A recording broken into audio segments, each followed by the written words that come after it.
هذا القرآن يوحدنا لطريق الخير يوجهنا الله تعالى أنزله ورسول الله.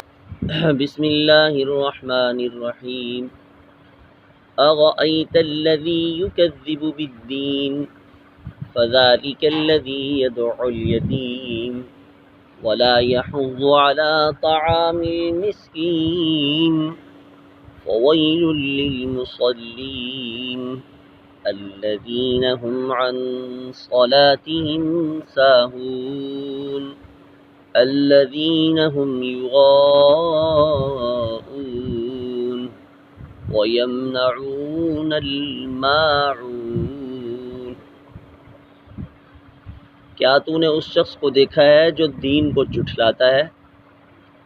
بس یہ ایسا شخص ہے جو یتیم کو دھکے دیتا ہے، مسکین کو کھانا کھلانے کی ترغیب نہیں دیتا.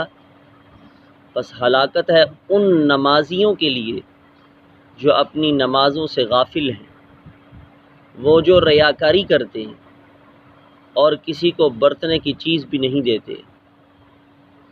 صدق اللہ و صدق رسولہ النبی الکریم. درود پاک پڑھ لیجیے.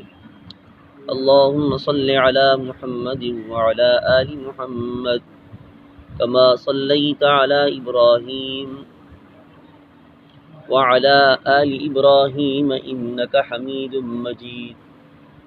اللہم بارک علی محمد وعلی آل محمد كما باركت على إبراهيم وعلى آل إبراهيم إنك حميد مجيد.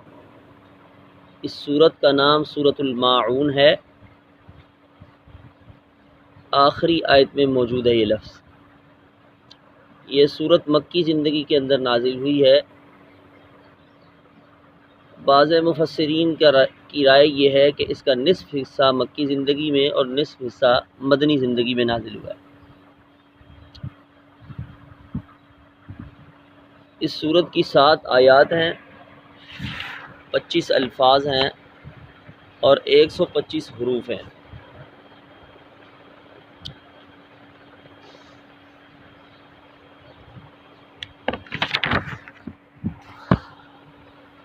اللہ رب العزت نے گزشتہ سورت کے آخر میں فرمایا کہ فَلْيَعْبُدُوا رَبَّ هَذَا الْبَيْتِ، اس گھر یعنی بیت اللہ کے مالک کی عبادت کرو. دوسرے الفاظ میں اس کو یوں تعبیر کیا تھا کہ اللہ نے قریش کو قومیت پرستی سے ہٹا کر ایک دیندار اور مذہبی جماعت بننے کی تلقین کی.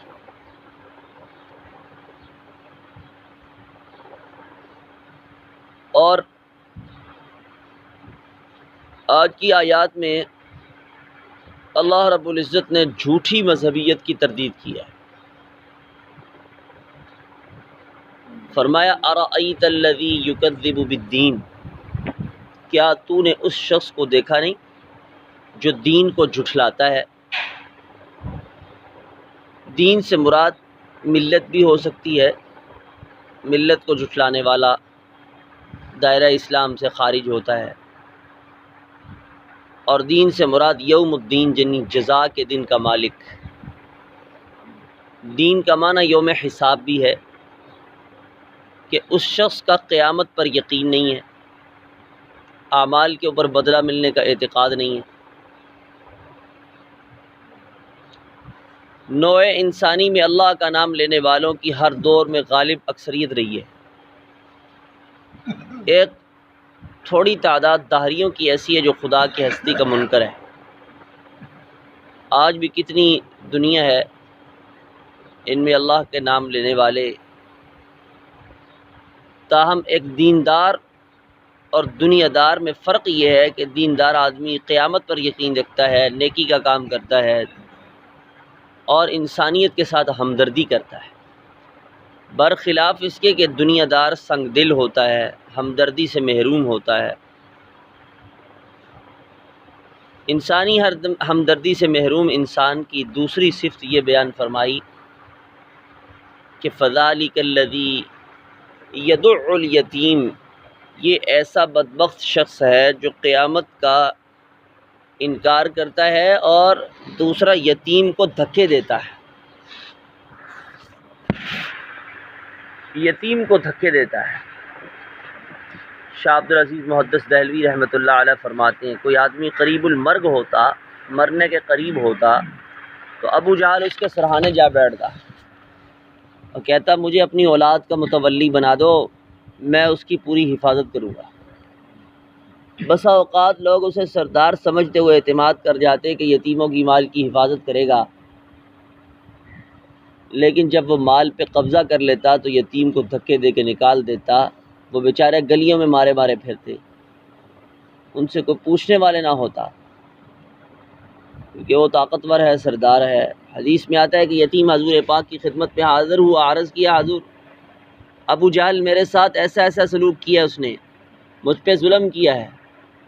حضور پاک صلی اللہ علیہ وسلم اسی وقت اس کو ساتھ لے کے ابو جہل کے پاس گئے، اسے نصیحت فرمائی، دیکھو یتیموں کے ساتھ بدسلوکی نہیں کرو۔ اللہ نے اس کے دل پر ایسا رعب ڈالا کہ اس نے بغیر کسی تعرض کیے حضور کریم صلی اللہ علیہ وسلم کی نصیحت پہ عمل کیا، یتیم کا حق اس کو دیا۔ یہ اللہ کی خاص حکمت تھی کہ وہ فوراً مان گیا، وگرنہ بڑا ظالم آدمی آسانی پہ کے ساتھ راہ راست پہ آنے والا نہیں تھا۔ ایک شخص نے حضور پاک کی خدمت میں عرض کیا کہ حضور میں اپنے اندر سنگ دلی پاتا ہوں، نصیحت کیجئے میرے دل کی سختی دور ہو جائے۔ فرمایا یتیم کے سر پہ ہاتھ رکھا کرو، تمہارے دل کی سختی دور ہو جائے گی۔ تو قیامت کے دن کے جھٹلانے والا، انسانوں سے بدسلوکی کرنے والا، اس کی ایک اور صفت اللہ نے آگے بیان فرمائی، وَلَا يَحُضُّ عَلَىٰ طَعَامِ الْمِسْكِينِ، فرمایا اتنا کنجوس ہے کہ خود یتیم کی پرورش نہیں کرتا اور دوسروں کو ترغیب نہیں دیتا، دوسروں کو ترغیب ہی دے دے کہ ان کو کھانا کھلاؤ۔ فرمایا یہ بھی بیماری ہے، یتیم اور مسکین عام انسانوں کا حق ضائع کرنا، ان کی طرف توجہ نہ کرنا مذہبی آدمی کا یہ کام نہیں ہے، انسانی ہمدردی سے محروم۔ تو فرمایا ایسا شخص اللہ کی رحمت سے بھی محروم ہے۔ اور پھر آگے فرمایا فویل للمصلین، ہلاکت ہے، تباہی ہے نمازیوں کے لیے۔ کہنا یوں چاہیے کہ ہلاکت ہے، تباہی ہے غیر نمازیوں کے لیے، لیکن کچھ نماز پڑھنے والے ایسے بھی ہیں جن کی صفات آگے بیان ہو رہی ہیں کہ نماز پڑھی بھی ہے تو ٹکرے ماری ہیں۔ فرمایا ہلاکت ہے، تباہی ہے نمازیوں کے لیے۔ کون سے نمازی؟ کَالَّذِينَ هُمْ عَنْ صَلَاتِهِمْ سَاهُونَ، جو اپنی نمازوں سے غافل ہیں۔ سہو کا معنی بھول جانا۔ بھول دو قسم کی ہوتی ہے، ایک نماز کے اندر بھول جانا، پڑھنے کے دوران بھول جائے، اس کا علاج حضور پاک صلی اللہ علیہ وسلم نے بتلایا، نماز میں بھول جاؤ تو سجدہ سہو کرو، نماز درست ہو جائے گی۔ حدیث میں آتا ہے خود حضور کریم صلی اللہ علیہ وسلم 5-6 مرتبہ نماز میں بھولے۔ نماز کے اندر بھول جانے پر کوئی مواخذہ نہیں ہے، لیکن یہاں صاحب سے مراد نماز سے غفلت کرنا ہے،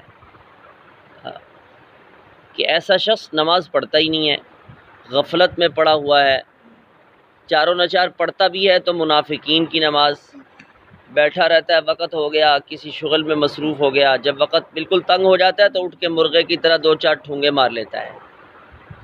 فرمایا ایسا شخص اللہ کو بہت تھوڑا یاد کرتا ہے، جماعت کا خیال نہیں کرتا، نماز کے فرائض واجبات مستحبات کی پرواہ نہیں کرتا، یہی منافق کی نماز ہے۔ اس لیے فرمایا ہلاکت ہے اور تباہی ہے ان کے لیے جو اپنی نمازوں سے بے خبر ہے۔ اس قسم کی نماز کے متعلق حضور کریم صلی اللہ علیہ وسلم نے ارشاد فرمایا یہ اللہ سے دوری کا سبب بنتی ہے۔ اور فرمایا اس قسم کے نماز پڑھنے والے وہ لوگ الذین هم یراؤون، جو ریاکاری کرتے ہیں، بعض لوگوں کو دکھانے کے لیے نماز پڑھتے ہیں۔ یعنی کہ لوگ کہیں گے یہ بڑا نمازی ہے، حالانکہ نماز تو اللہ کی خوشنودی کے لیے پڑھنی چاہیے، اس کے سامنے عاجزی مناجات کرنی چاہیے تاکہ انسان میں بلند درجے کی روحانیت پیدا ہو جائے۔ حضور پاک صلی اللہ علیہ وسلم کا فرمان ہے جس نے ریاکاری کی اس نے شرک کیا ہے۔ ریاکاری شرک کی قسم ہے۔ قیامت کے روز اللہ ریاکار سے فرمائے گا میرے پاس تمہارے اعمال کا کوئی بدلہ نہیں ہے، جس کے لیے عمل کیا اسی کے پاس جا کے لے لو۔ پھر انسانی ہمدردی سے محروم لوگوں کے خسارے کی ایک مثال یہ بھی بیان فرمائے، وَيَمْنَعُونَ الْمَاعُونَ، کہ کسی کو برتنے کی چیز نہیں دیتے، کسی کو برتنے کی چیز نہیں دیتے۔ دولت کو سمیٹنا، اس کو خرچ کرنا، بخل کرنا ایسے لوگوں کا شیوا ہے۔ ان کثیرا من الاحبار والرہبان لیأکلون اموال الناس بالباطل، بہت سے پیر، بہت سے عالم ایسے ہیں جو لوگوں کی دولت باطل طریقے سے سمیٹتے ہیں۔ انسانی ہمدردی کا یہ عالم ہے کہ وَيَمْنَعُونَ الْمَاعُونَ، کسی کو مانگے کی چیز دینے کے لیے تیار نہیں ہوتا۔ کوئی برتن مانگنے کے لیے آتا ہے استعمال کرنا، وہ نہیں دیتے کہ استعمال کر کے واپس کر دوں گا، یا کوئی اور چیز مانگتا ہے ہاں جی تو اس کو پھر دیتے نہیں ہیں استعمال کے لیے۔ حضرت علی رضی اللہ تعالیٰ عنہ، حضرت عبداللہ بن عمر رضی اللہ عنہ، حضرت ضحاک، حضرت قتادہ فرماتے ہیں معاون میں زکوٰۃ بھی شامل ہے۔ گویا یہ لوگ اپنے مال کی زکوٰۃ بھی ادا نہیں کرتے۔ اکثر مفسرین فرماتے ہیں اس سے برتنے کی چیزیں مراد ہیں۔ کسی پڑوسی کو کسی چیز کی ضرورت پڑ گئی ہاں جی، اور گھر میں کہتے رہتے تھا نہ لڑے ہمسائے کو، چھوٹی چھوٹی چیزوں کی ضرورت پڑتی رہتی ہے۔ ابھی کبھی کوکر کے اوپر والا جو ہوتا ہے نا وہ کیا کہتے ہیں اس کو، اس کی ضرورت پڑ جاتی ہے، اس سے مانگ رہے ہوتے ہیں۔ کبھی کہتے ہیں جی وہ ڈنڈا دینا بھائی ہے، کبھی بیلن دے دینا بھائی، کبھی پلاس مانگ لیتے ہیں، کبھی پیشکش مانگ لیتے ہیں۔ اب یہ کہتا ہے یار یہ دوں گا نا تو واپس نہیں دیں گے، پہلے ہی سوچ کے کہہ دیتا ہے کوئی نہیں ہے کوئی نہیں ہے گا، منگتے ہی رہتے ہو 24 گھنٹے۔ تو فرمایا برتنے کی چیزیں نہیں دیتے، برتنے کی چیزیں نہیں دیتے۔ ایسے لوگوں کی اللہ نے مذمت بیان فرمائی۔ اور پھر بخل کے متعلق حضور پاک کا ارشاد گرامی ایُّ داء ادوأ من البخل، کہ بخل سے بڑھ کر اور کون سی بیماری ہے، بخل سے بڑھ کر اور کون سی بیماری ہے؟ بخل بہت بڑی بیماری ہے، اور یہ یہودیوں کے اندر تھی، اس لیے فرمایا کہ بخل سے بڑھ کر روحانی بیماری کوئی نہیں ہے۔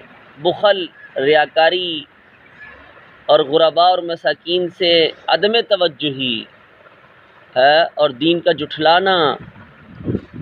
مذہبی لوگ بھی اسی طریقے سے ناکام ہیں، ظاہری طور پر چاہے کچھ عنوان رکھیں مگر انسانیت کا اظہار قیامت کے روز ہی ہوگا۔ جو لوگ انسانیت کے کام سے محروم ہوں گے وہ اس دن ناکام ہو جائیں گے، اس لیے ایسی چیزوں کا خیال رکھنا چاہیے۔ اللہ